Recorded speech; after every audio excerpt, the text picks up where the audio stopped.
So I started a Wraithlord build. I did this because the game was clearly telling me something and I kept getting minion drops. And to be honest with you, I'm not sure if I will or won't be continuing it, because as it turns out, while Wraithlord is undeniably powerful, it pretty much one or two shots everything, it's also undeniably incredibly janky and outright bugged in many, many cases. So I'm going to be talking about some of the mechanics that I've discovered playing with Wraithlord for about a day, so that hopefully you don't have as much of a painful experience as I did. There are some ways that you can get this to be a relatively smooth, relatively painless experience, but it is not easy. And so I'm going to take you on a journey through those steps today.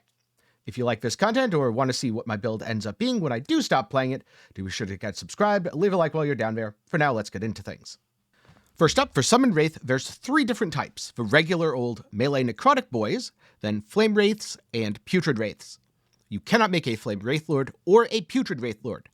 But if you have a high chance to summon them, yes, the Wraiths he summons can be Flame or Putrid. I haven't found any practical uses for this. I did find a way to grief myself, though. If you summon too many Wraiths, or have too much of a Wraith limit, then the Wraithlord spends a lot of time summoning and resummoning minions, rather than dealing what he should be doing: damage. Because you can think of a Wraithlord as, I delete these very specific 3 enemies on the screen, and he does absolutely nothing until he attacks again. Now, when I was theory crafting on stream, one of the ways in which people recommended I get around this was by removing the Wraith's ability to move. So now all it can do is summon Wraiths, eat minions, and attack. And combining that with boots that teleport your minions to you when you use a traversal skill, which in theory is quite good. And in practice is quite frustrating. Because, first of all, if you do that, you'll have to resummon the Wraithlord for every echo you do. If you don't do that, he does not attack, does not do damage, and cannot be interacted with. If you want to put something like Dreadshade on your Wraithlord, you'll have to resummon him anyway, because for some reason, when starting a new echo, you can't do that. I don't know if this bug is specific to online, but I do hope it's addressed in the near future. But honestly, even using the teleport method, I wasn't particularly happy with the Wraithlord's performance, because he just wasn't very good at target prioritization and tended to get a little bit confused. Which leads to the current iteration of my build, where I'm using Summon Volatile Zombie to create minions instead, completely dropping Bone Curse with the Bone Walls, and going back to the type of Wraith that can move around, because I also wanted to go low life. Now, I'm not going to get into my build in details. Don't worry, that's coming up in the future. But in short, low life has performed better than the life-based version that I was playing previously. And so at this point, my Wraithlord is pretty effective. He tends to annihilate anything in range, and doesn't derp out too much.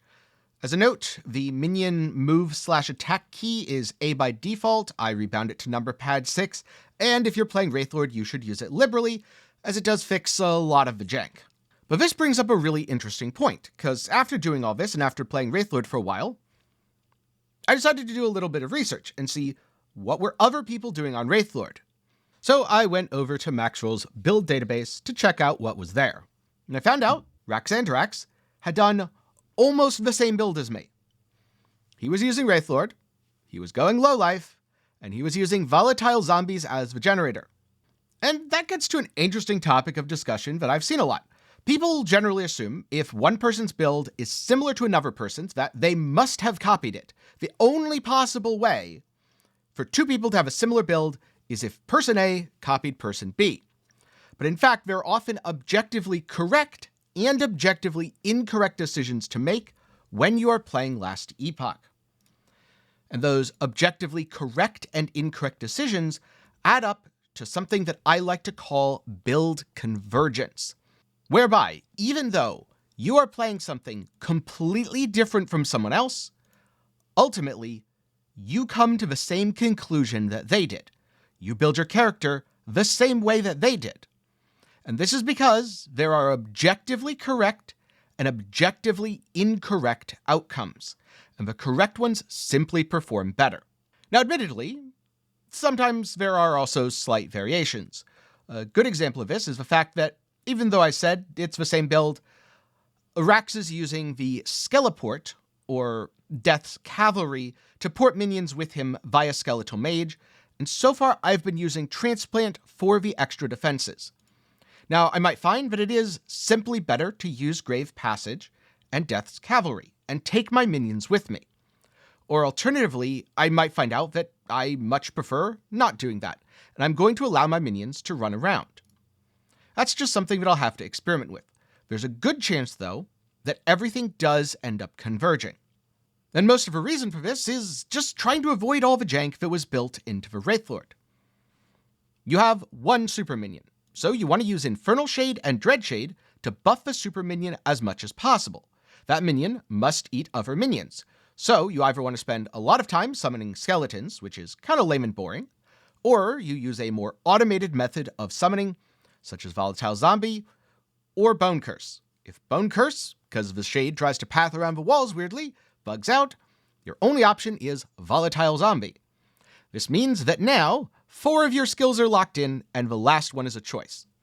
In terms of passives, I ended up, again, going low life, which meant my passives were also quite similar. And especially because once you're a Wraithlord's low life build, 3 of your item slots are locked out, and to be honest, while Death Rattle probably isn't mandatory, it's a damn good minion amulet, so I'm not surprised that both he and I are using it. And so now I'm curious, have you ever built a character, not really looking anything up, and then been surprised to find out that someone else built almost the same exact character as you? I mean, were they reading your mind? Did you unknowingly follow a guide?